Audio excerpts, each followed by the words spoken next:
헤르만 헤세의 시타르타 제2부 뱃사공.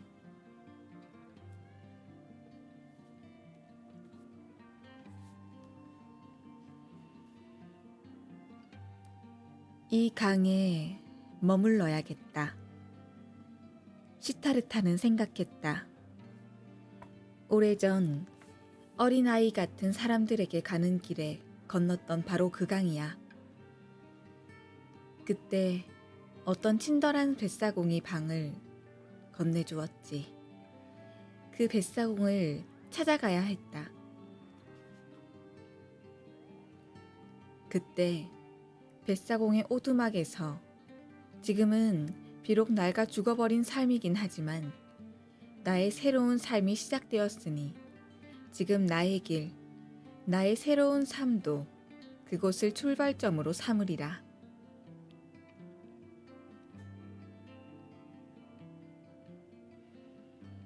그는 흐르는 강물, 속이 들여다보이는 초록빛 강물, 신비한 무늬를 그려내는 수정 같은 물결을 부드러운 눈길로 들여다보았다. 그는 반짝이는 진주들이 물속 깊은 곳에서 솟아나고 또 파란 하늘이 비치는 잔잔한 물거품이 거울 같은 수면 위로 떠다니는 모습을 쳐다보았다. 강물은 수천 개의 눈으로 초록색 눈, 흰색 눈, 수정 같은 눈, 하늘처럼 푸른색 눈으로 그를 바라보고 있었다. 이 얼마나 사랑스러운 강물인가. 이 얼마나 매혹적인 강물이며 얼마나 감사한 강물인가. 그는 마음속에서 새로 깨어난 목소리가 말하는 바를 들었다. 이 강물을 사랑하라. 이 강물 곁에서 머물러라. 이 강물로부터 배워라. 아, 그렇다. 그는 강물로부터 가르침을 얻기를 바랐고 강물의 귀를 기울이고자 했다. 강물과 그 비밀을 이해하는 사람은 또 다른 많은 것, 수많은 비밀, 모든 비밀을 이해하게 될 것 같았다. 그러나 강의 비밀 가운데 오늘 하나를 보게 되었고 그 비밀은 그의 영혼을 사로잡았다. 그가 알게 된 비밀이란 강물은 흐르고 또 흐르고 끊임없이 흘러가지만 언제나 그곳에 존재하며 매 순간 같은 강물이면서도 새로운 강물이라는 것이다. 아, 과연 누가 이것을 파악하고 이것을 이해할 수 있을까? 시타르타 자신도 이해하고 파악한 것은 아니었고 단지 어떤 예감, 아득한 기억, 신의 목소리 같은 것을 느꼈을 뿐이었다.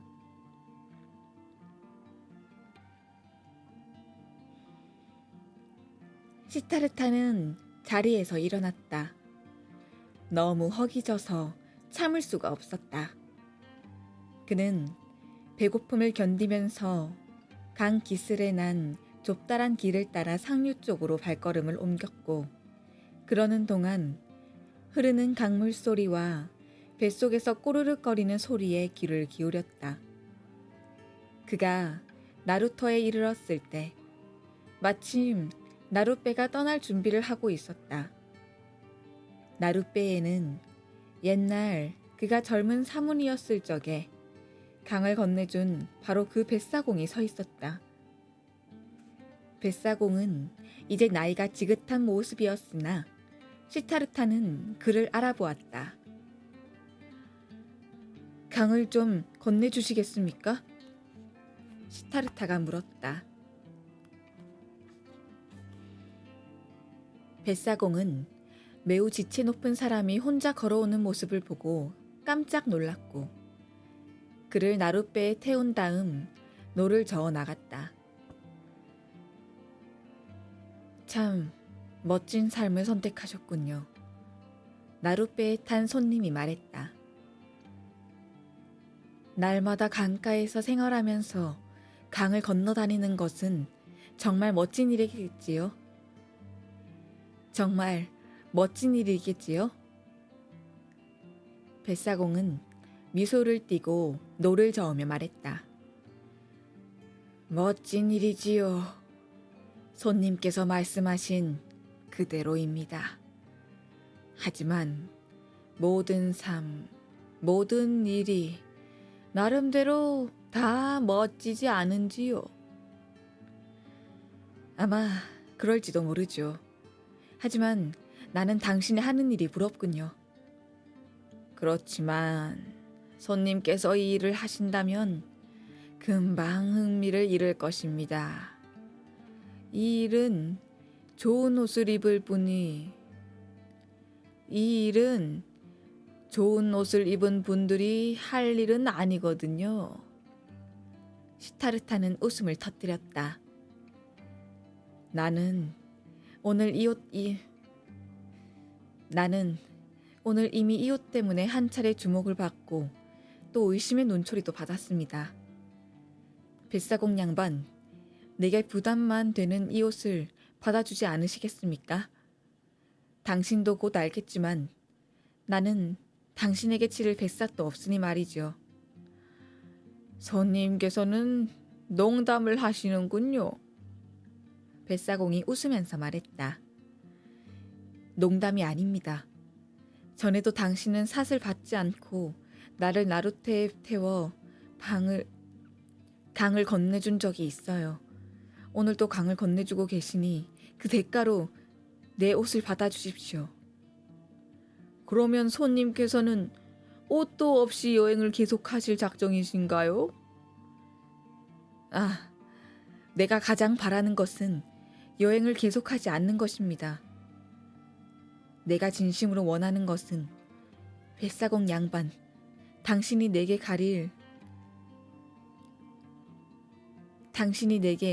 몸을 가릴 헌옷이라도 한 벌 주고 나를 당신의 조수, 아니 차라리 당신이 견습생으로 받아주는 것입니다.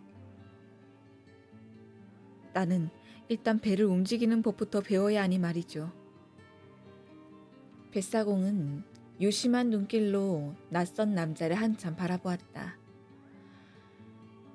이제야 당신을 알아보겠습니다. 그가 마침내 말문을 열었다. 언젠가 내 오두막에서 유숙한 적이 있지요. 아주 오래전의 일, 20년도 더 된 것 같군요. 그때 나는 당신을 배에 태워 강을 건네주었고 우리는 좋은 친구가 되어 작별 인사를 나누었지요. 그때 당신은 사문이 아니었나요? 아무리 생각해도 당신 이름은 기억나지 않는군요. 내 이름은 시타르타입니다. 당신이 지난밤에 나를 보았을 때는 사문의 신분이었지요. 잘 오셨습니다, 시타르타. 내 이름은 바수데바입니다. 오늘도 내 손님이 되어 내 오두막에서 자면서 어디서 오는 길인지 그 좋은 옷들이 어째서 당신에게 성가신 것이 되어버렸는지 이야기해 주십시오.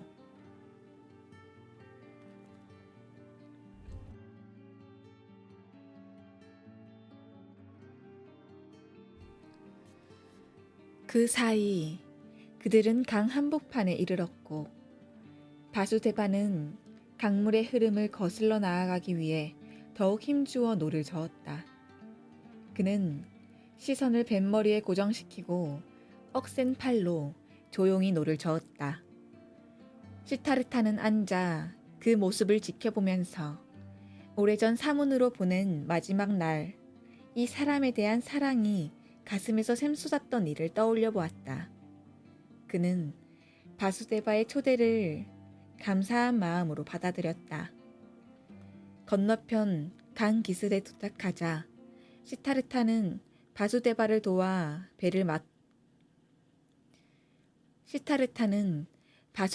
도와 배를 말뚝에 잡아맸다. 이어 뱃사공은 시타르타를 자기 오두막으로 청해 빵과 물을 내주었고 시타르타는 그 음식을 맛있게 먹어치운 다음 바수데바가 권하는 망고까지 맛있게 먹었다. 해가 질 무렵 그들은 다시 강 기슭으로 가서 나무 그루터기에 나란히 걸터 앉았고 시타르타는 뱃사공에게 자신의 출신과 삶에 대해 오늘 만딱들인 절망의 순간 눈앞에 스쳐 지나간 자신의 삶에 대해 들려주었다. 이야기는 밤 늦도록 이어졌다.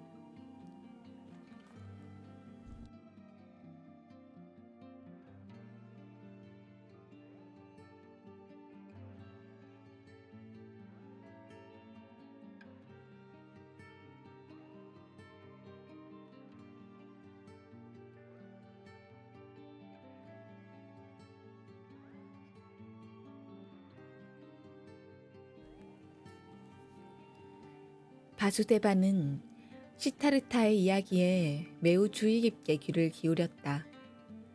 그는 시타르타가 이야기하는 출신, 유년 시절, 모든 배움의 과정, 구도의 과정, 모든 기쁨과 고통 등 전부 주의 깊게 들으면서 마음에 새겼다. 이것이야말로 뱃사공이 가진 아주 훌륭한 미덕 중 하나였다. 그는 귀 기울여 남의 이야기를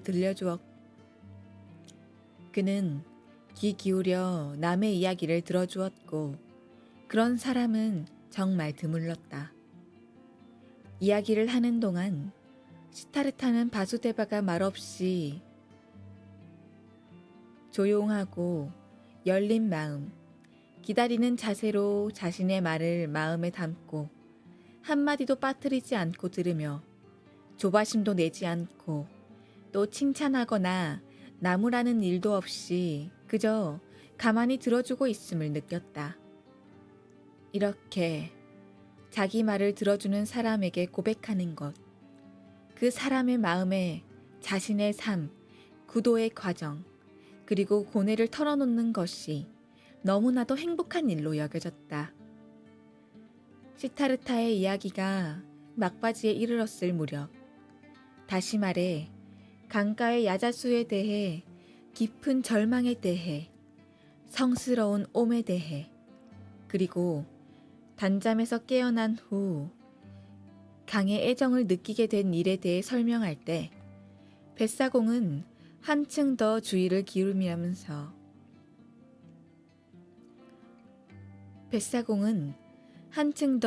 기울이면서 지그시 눈을 감고 시타르타의 이야기에 완전히 빠져들었다. 시타르타가 말을 마치자 긴 침묵이 흘렀고 마침내 바수데바가 입을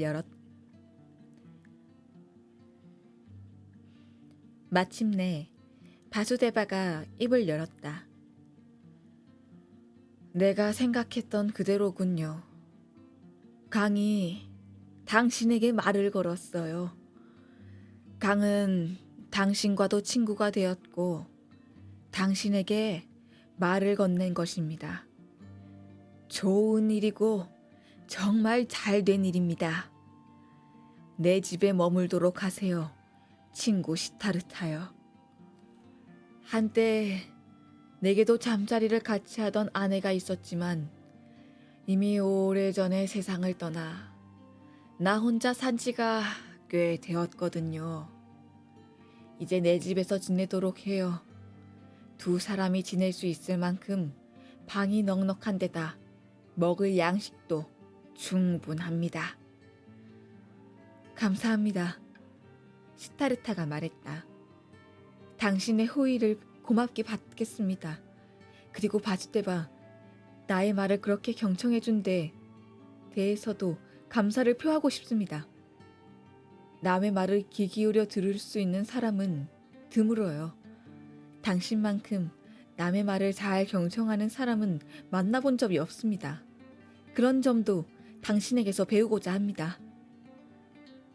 배우게 될 것입니다. 바수대가 말했다. 하지만 나한테서는 아닐 겁니다. 경청하는 법을 내게 가르쳐 준 것은 강물이고 당신도 강물로부터 배우게 될 테지요. 강은 모든 것을 알고 있으니 우리는 모든 것을 강물로부터 배울 수 있어요. 보세요. 당신도 이미 아래를 향해 나아가고 가라앉고 깊이를 추구하는 것이 좋은 일이라는 것을 이 강물로부터 배웠지 않습니까? 부유하고 고귀한 시타르타가 노젓는 사람이 되려고 한다. 학식 있는 브라만 시타르타가 뱃사공이 되고자 한다. 이 역시 강이 당신에게 들려준 것이고요. 당신은 강물로부터 다른 것도 배우게 될 것입니다.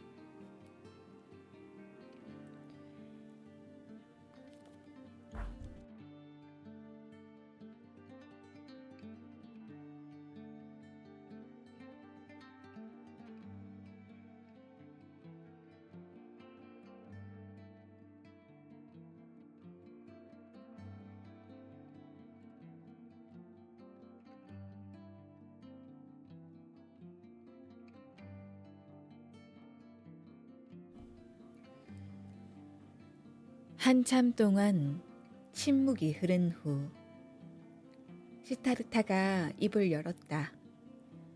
다른 어떤 것을 말씀이신지요? 다른 어떤 것 말씀이신지요, 바수데바? 바수데바는 몸을 일으키며 말했다. 시간이 너무 늦었군요.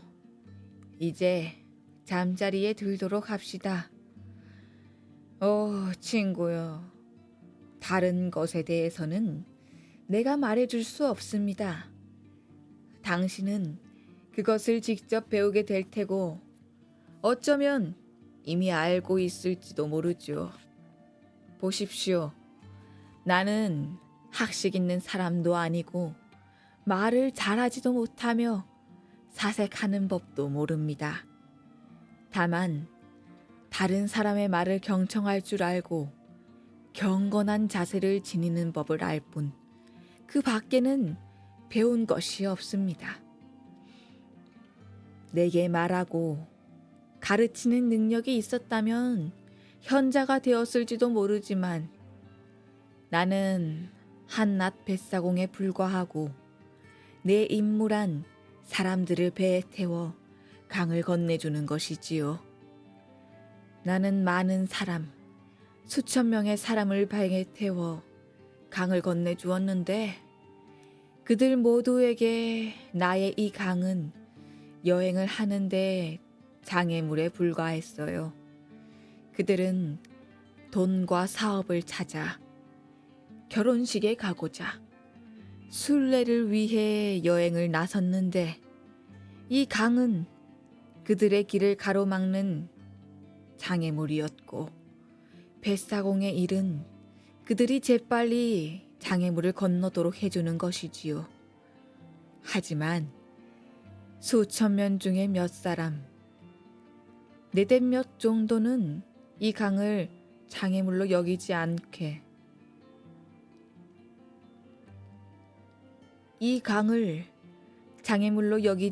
되어 이 강의 소리를 듣고 강의 소리에 귀를 기울였으며 이 강이 내게 성스러운 것이 되었듯 그들에게도 성스러운 것이 되었습니다. 이제 가서 쉬도록 합시다. 시타르타.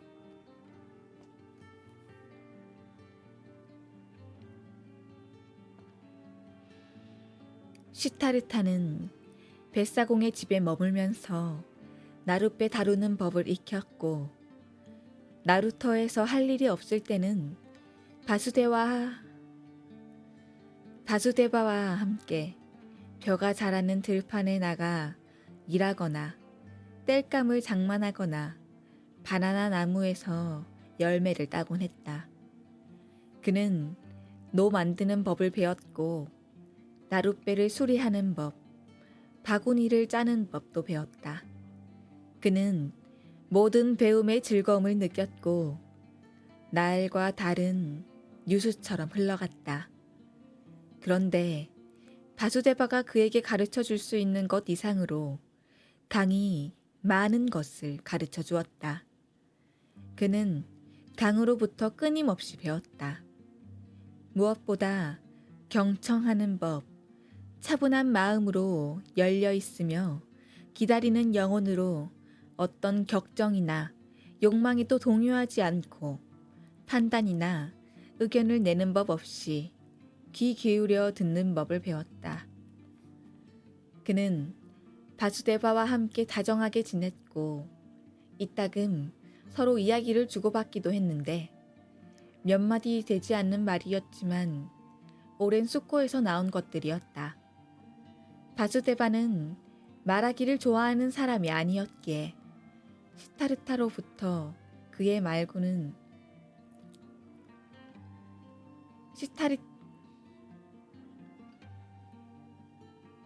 시타르타로서는 그의 말문을 열기가 쉽지 않았다. 한 번은 그가 바수데바에게 이렇게 물었다. 당신도 그 비밀,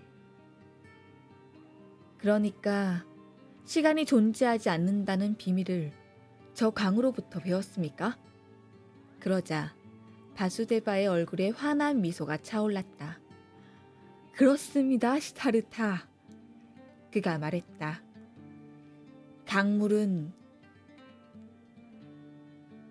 당신은 강물은 어디에서나 동시에 존재한다는 것, 강의 원천에서나 강어귀에서나 폭포에서나 나루터에서나 시냇물의 여울에서나 바다에서나 산에서나 그 모든 곳에서 동시에 존재하고 또 강에는 다만 현재만 있을 뿐 과거의 그림자도 미래의 그림자도 없다는 말을 하려는 거죠. 바로 그것입니다. 시타르타가 말했다. 그 사실을 배웠을 때 내 삶을 되돌아보게 되었는데 그 삶도 한 줄기 강물과 다름없더군요.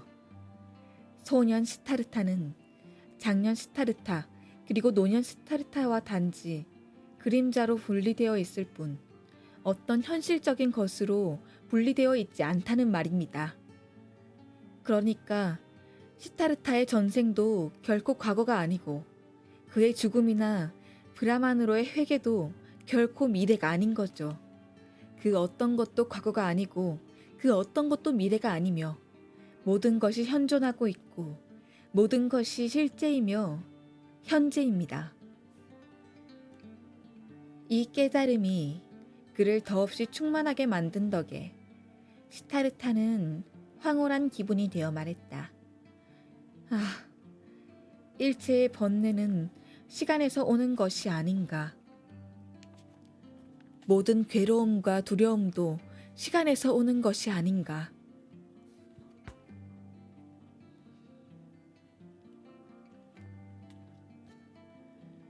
인간이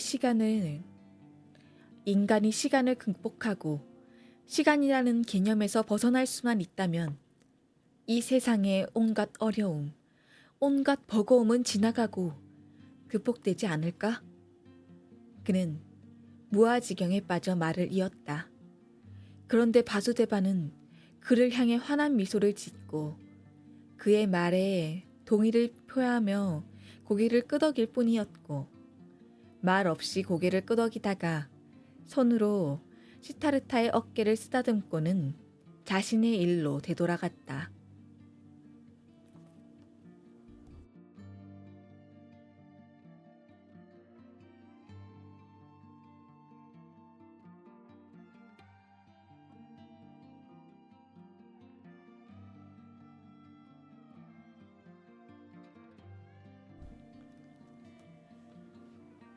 한 번은 우기에 강물이 불어나 무서운 소리를 내며 거세게 흐를 때 시타르타가 말했다. 친구여, 이 강은 아주 많은 소리를 갖고 있는 것이 아닐지요. 왕의 소리, 전사의 소리, 황소의 소리, 밤새의 소리, 아이를 낳는 여인의 소리, 탄식하는 사람의 소리, 그 밖에도 수천 가지 소리를 갖고 있는 것은 아닐지요? 그렇습니다. 바수데바가 고개를 끄덕였다. 강의 소리에는 삼라만상의 모든 소리가 들어있지요. 당신은, 시타르타가 말을 이었다. 강에서 나는 수만 가지 소리를 전부 들을 수 있다면 강물이 무슨 말을 하는지도 알겠군요.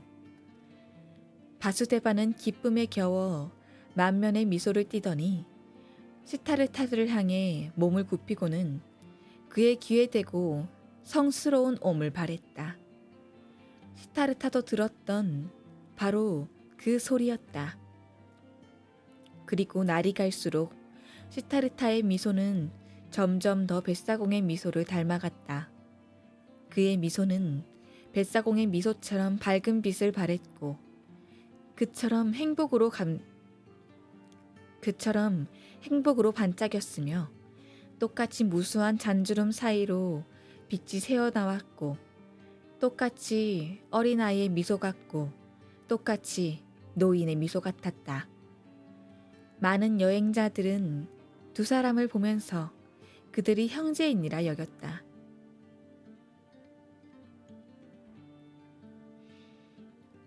저녁이 되면 두 사람은 자주 강가에 있는 나무 그루터기에 앉아 말 없이 강물 소리에 귀를 기울였는데 이제 그들에게 그것은 단지 물소리에 불과한 것이 아니라 생명의 소리, 현존하는 것의 소리, 영원히 생성되는 것의 소리였다.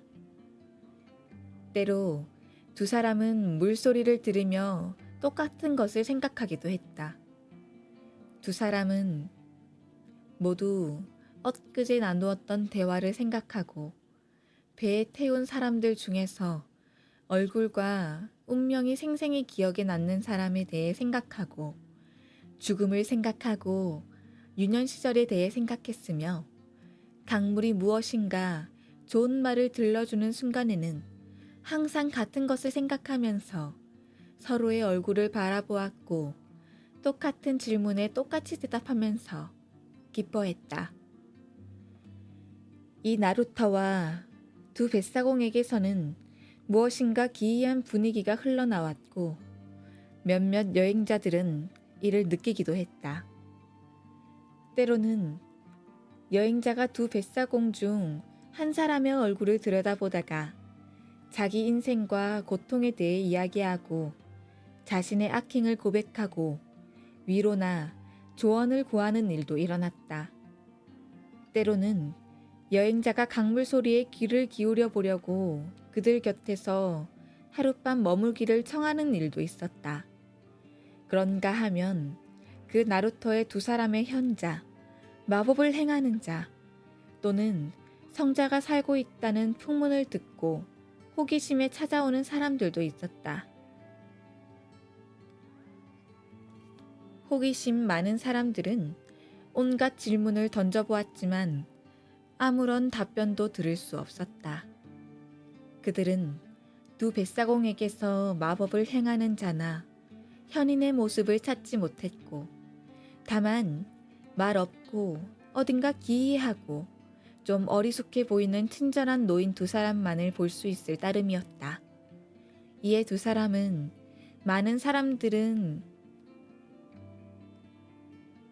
이에 호기심이 많은 사람들은 웃음을 터뜨리며 사람들이 어찌나 어리석고 경박한지 헛소문을 터뜨리고 다닌다고 입방아를 찍었다.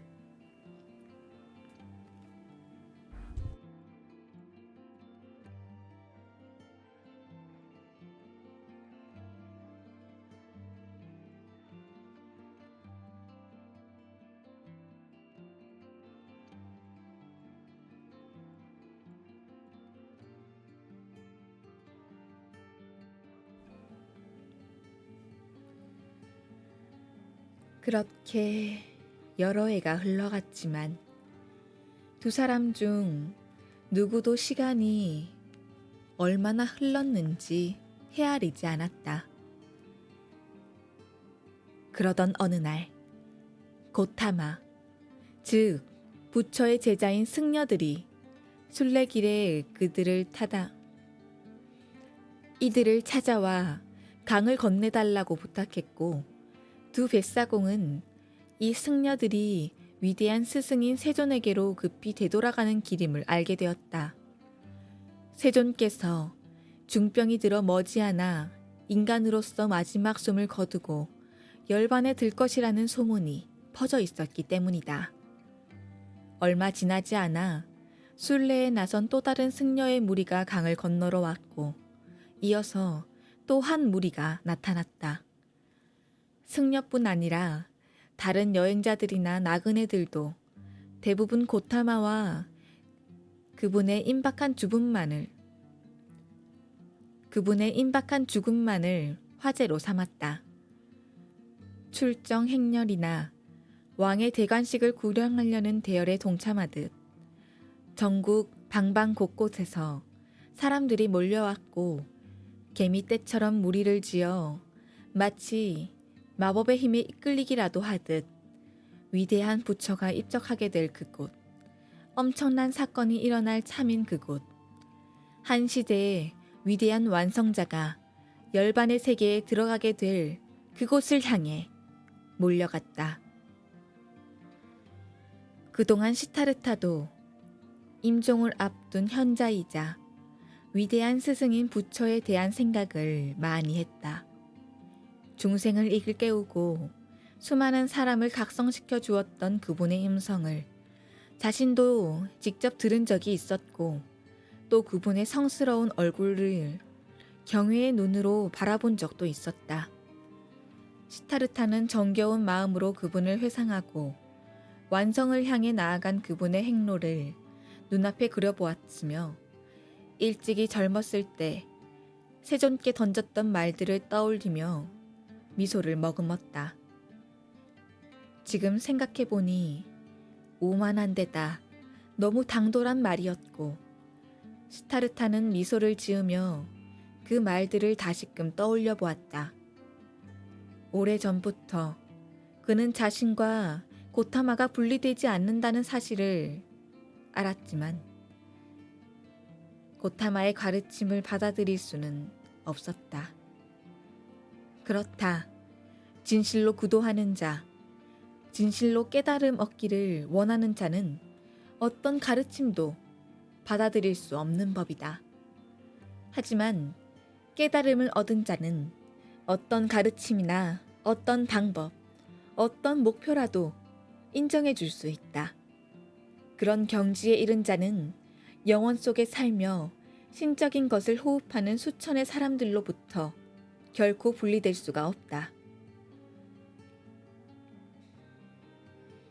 그토록 많은 사람이 죽음을 앞둔 부처를 향해 순례의 길에 나서던 그 무렵 어느 날, 한때 가장 아름다운 창부였던 카말라도 부처를 향해 순례의 길에 나섰다.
그녀는 벌써 오래전에 옛 생활을 청산하고 자기 장원을 고타마의 제자인 승려들에게 헌납하고는 부처의 가르침에 귀의했고 순례자들의 친구요 후원자가 되어 있었다. 고타마의 입적이 임박했다는 소식을 듣고 그녀는 자기 아들인 소년 시타르타와 함께 수수한 옷차림을 하고 걸어서 순례에 나섰다.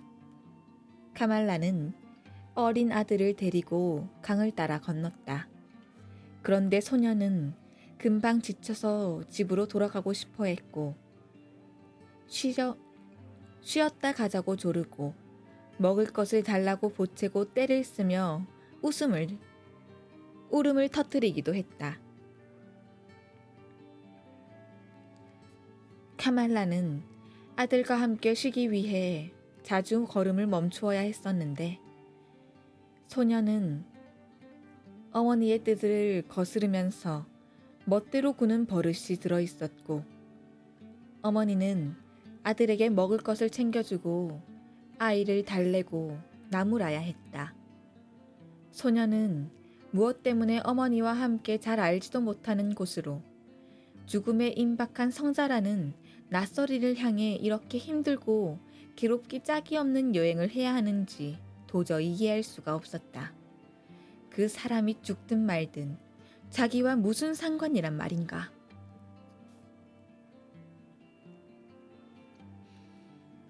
순례하던 그들이 바수데바의 나루터에 멀지 않은 곳에 이르렀을 때 소년 시타르타는 또 다시 쉬어가자고 어머니를 졸랐다. 카말라 역시 지쳤기에 소년이 바나나 하나를 먹는 동안 그녀도 땅바닥에 털썩 주저앉아 잠시 눈을 감고 휴식을 취했다.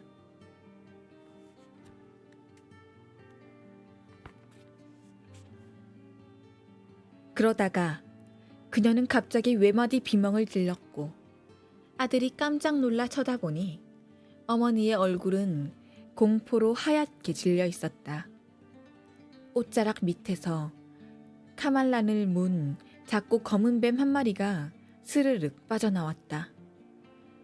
두 사람은 사람들이 있는 곳에 이르기 위해 허둥지둥 다른 박질을 쳐 나루터 가까이 도착했다. 그곳에서 카말라는 쓰러져 더 이상 걸음을 옮기지 못했다. 그러자 소년이 애처롭게 울부짖으며 어머니에게 입을 맞추고 어머니의 목을 끌어안았고 어머니도 소년의 비명의 가세에 도와달라고 외쳐 마침내 그 소리가 나루터에 있던 바수데바의 귀에 닿았다. 그는 재빨리 두 사람이 있는 곳으로 달려와 여인을 안아 배에 실었고 소년도 뒤에서 따라와 그들은 곧이어 오두막에 도착했다. 시타르타는 아궁이에 불을 지피고 있었다. 그는 고개를 들고 먼저 소년의 얼굴을 바라보았는데 그 얼굴이 이상하게도 잊고 있던 과거의 일을 생각나게 했다. 이어 이식을 잃고 뱃사공의 팔에 안겨있는 여자에게로 시선을 옮겼고 시타르타는 그녀가 카말라임을 곧바로 알아보았다. 그제서야 오래된 기억을 또렷하게 상기시키는 얼굴의 소년이 자기 아들임을 깨달았다. 그의 가슴에서는 심장이 마구 고동치기 시작했다. 카말라는 상처 부위는 씻어냈는데도 이미 검푸르게 변해 있었고 온몸은 퉁퉁 부어올라서 치료약을 입에 흘러넣었다. 의식을 회복했을 때 그녀는 오두막에 있는 시타르타의 침상에 누워 있었고 머리맡에는 예전에 자기를 그토록 사랑했던 시타르타가 몸을 굽히고 서 있었다. 이 모든 일이 마치 꿈처럼 느껴져 카말라는 미소를 지으며 친구의 얼굴을 찬찬히 바라보았다. 그러다가 서서히 자신이 지금 어떤 상황에 처했는지 깨달았고 뱀에 물렸다는 것을 기억해내고는 걱정스럽게 아이를 불렀다.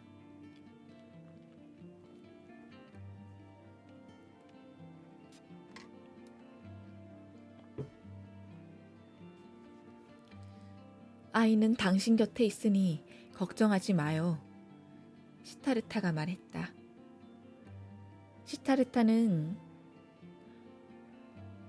카말라는 시타르타의 눈을 물끄러미 바라보았고 온몸에 퍼진 독 때문에 마비되어 잘 움직이지 않는 혀로 말했다. 당신 많이 늙었군요. 머리도 거의 반백이 되었고요. 그런데도 한때 옷도 제대로 갖추지 못하고 발에 먼지가 잔뜩 묻은 채 나의 정원에 들어섰던 젊은 시절의 사문과 똑같은 모습이네요. 나와 타마스 바비를 떠났을 때보다 지금이 오히려 젊은 시절의 사문의 모습과 더 닮았고 지금 당신의 눈은 사문 시절의 눈과 같아요, 시타르타. 아, 나도 이렇게 늙었지요. 그런데도 나를 알아봤나요? 시타르타는 미소를 지으며 말했다. 곧바로 당신을 알아보았지요.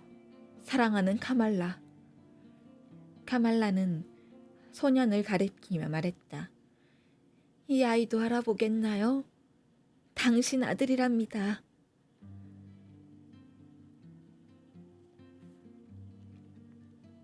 그녀의 두 눈은 초점을 잃기 시작하다 이내 감기고 말았다. 소년은 울음을 터뜨렸고 시타르타는 소년을 무릎에 앉히고 울도록 내버려둔 채 머리를 쓰다듬어 주었다. 소년의 얼굴을 내려다보고 있노라니 자신이 어렸을 적에 배운 브라만의 기도가 떠올랐다. 그는 입을 열어 천천히 노래 부르듯 기도를 읊조리기 시작했고 그러자 지나간 과거와 어린 시절로부터 기도의 말이 현재의 그에게로 흘러왔다. 시타르타의 노래 부르는 듯한 기도 소리에 아이는 차츰 안정을 되찾았고 이따금 훌쩍거리다가 스르륵 잠이 들었다. 시타르타는 소년을 바수데바의 침상에 살며시 뉘었다. 바수데바는 부뚜막에 서서 쌀로 밥을 짓고 있었다. 시타르타가 그에게 눈길을 보내자 그가 미소로 대답했다. 아이의 엄마는 죽을 겁니다. 시타르타가 나직히 말했다. 바수데바는 고개를 끄덕였고 아둥이에서 나오는 불빛은 그의 다정한 얼굴을 비추었다. 카말라는 다시 한번 깨어나 잠시 의식을 되찾았다. 그녀의 얼굴은 고통으로 일그러져 있었고 시타르타의 눈은 그녀의 입과 백지장 같은 두 뺨에 드러난 고통을 읽었다. 그는 침착하고 세심하게 기다리는 마음으로 고통에 몰입해서 읽고 있었다. 카말라는 그것을 느꼈고 그녀의 시선은 시타르타의 두 눈을 찾았다. 그녀가 그를 쳐다보며 말했다. 지금 보니 당신의 눈도 달라졌네요. 아주 달라졌어요. 그런데 당신이 시타르타라는 것을 내가 무엇으로 알 수 있을까요? 당신은 시타르타이기도 하고 시타르타가 아니기도 하네요. 시타르타는 아무 말도 하지 않고 조용히 그녀의 눈을 들여다보았다. 당신은 그것을 얻었나요? 그녀가 물었다. 마음의 평화를 얻었나요?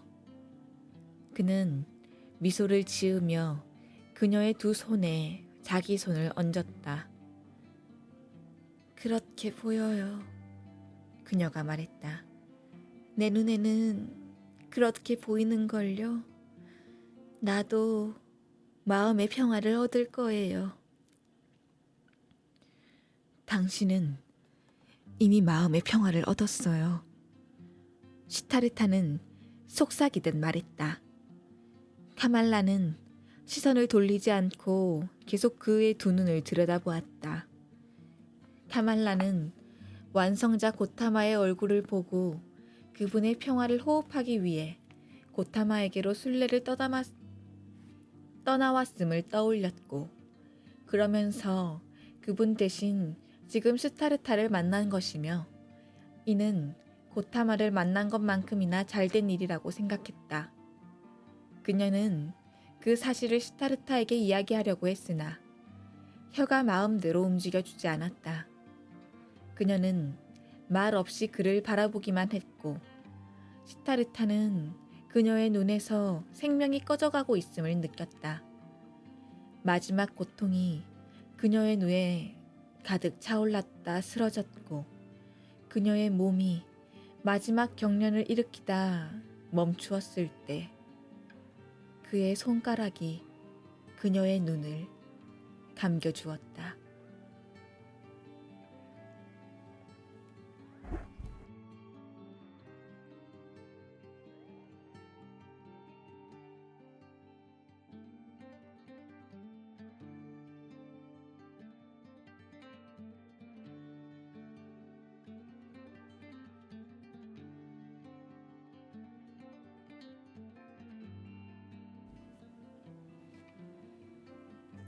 시타르타는 오랫동안 그 자리에 앉아 영면에 든 그녀의 얼굴을 내려다보았다. 그녀의 입술이 얇고 늙고 지친 입을 오랫동안 바라보면서 젊었을 적 그녀의 입술을 막 터진 신성한 무화과 열매에 비유했던 일을 떠올렸다. 그곳에 오랫동안 앉아 그녀의 창백한 얼굴, 지친 듯한 주름을 바라보는 일에 완전히 몰두했고, 그는 자신의 얼굴도 그녀의 얼굴과 마찬가지로 창백해진 데다 생명의 빛이 꺼진 채 거기에 누워있는 것을 보았으며, 동시에 붉은 입과 이글거리는 눈동자를 지녔던 젊은 시절의 자신과 그녀의 얼굴도 바라보았다. 이 두 모습이 모두 현존하면서 동시에 실제한다는 감정, 영원성의 감정이 그를 온통 사로잡았다. 바로 그 순간 그는 그 어느 때보다도 더 깊이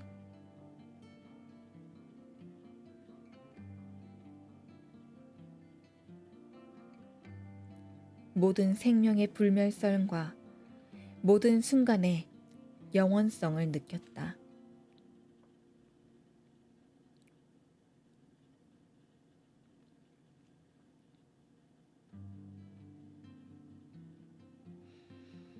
시타르타가 자리에서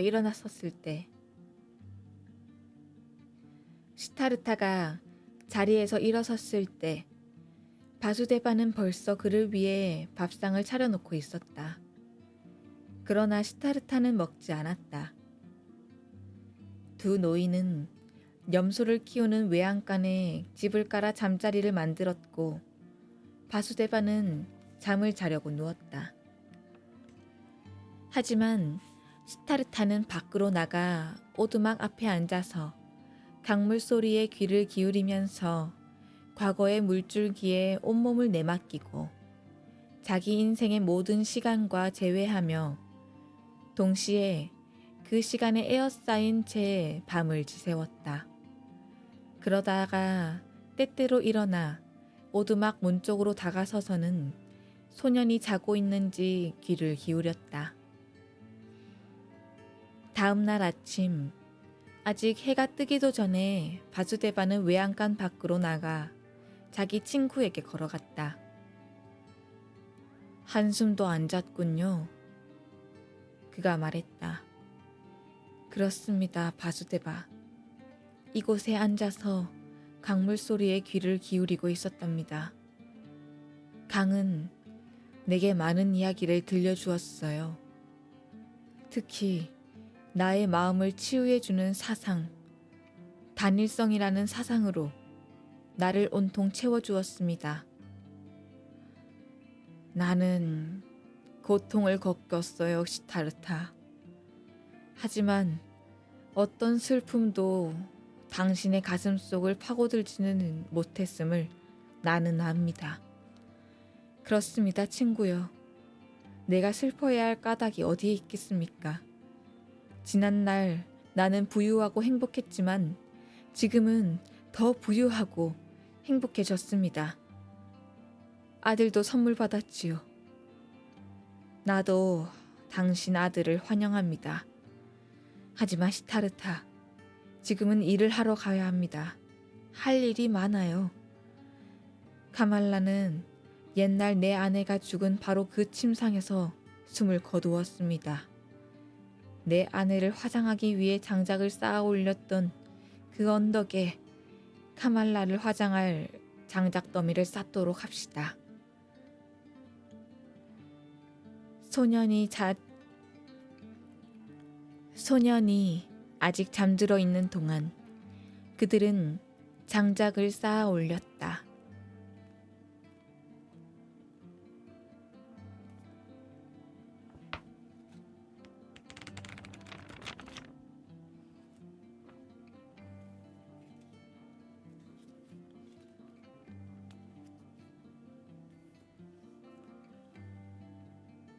헤르만 헤세의 시타르타 제2부 뱃사공을 읽어드렸습니다. 오늘도 들어주셔서 감사합니다.